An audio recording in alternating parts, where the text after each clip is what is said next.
प्रेमानंद महाराज ने हेमा मालिनी को ऐसा क्या कहा जिसे सुनकर मथुरा से बीजेपी प्रत्याशी हेमा मालिनी को जबरदस्त तरीके का झटका लगेगा।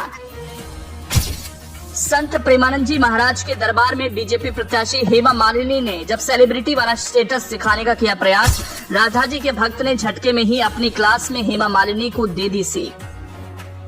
संत प्रेमानंद जी महाराज भक्तों को दर्शन देने के साथ आध्यात्मिक प्रवचन भी देते हैं। उनके आश्रम पर भी वीआईपी लोग प्रेमानंद जी के दर्शन करने आते हैं। अब तो सोशल मीडिया पर भी प्रेमानंद जी महाराज काफी वायरल होते हैं। उनके प्रवचन को लोग सोशल मीडिया पर काफी पसंद करते हैं। हाल ही में बीजेपी सांसद और प्रत्याशी हेमा मालिनी ने भी प्रेमानंद महाराज के वृंदावन आश्रम में जाकर उनके दर्शन किए।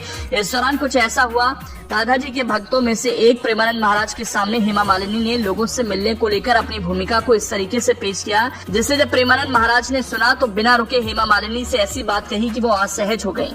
अपने जिस अहंकार को हेमा मालिनी ने प्रेमानंद महाराज के सामने दिखाने की कोशिश की, एक तरह से झटके में प्रेमानंद महाराज जी ने तहस नहस कर दिया। जनता के प्रतिनिधि के तौर पर हेमा मालिनी को किस तरह व्यवहार करना चाहिए, संत प्रेमानंद महाराज ने आईना दिखा दिया।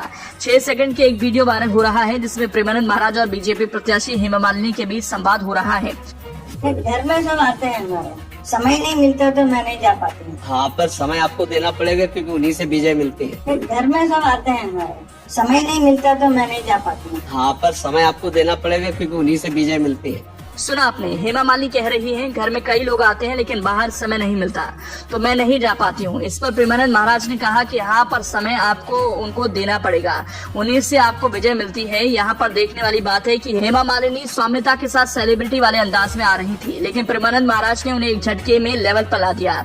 एक तरह से बता दिया जनता को आपकी जरूरत है, जरूरत के तौर पर जनता के पास कई ऑप्शन है, लेकिन आपके पास सिर्फ और सिर्फ जनता ही ऑप्शन है। जनता के बिना आपकी राजनीति अधूरी है।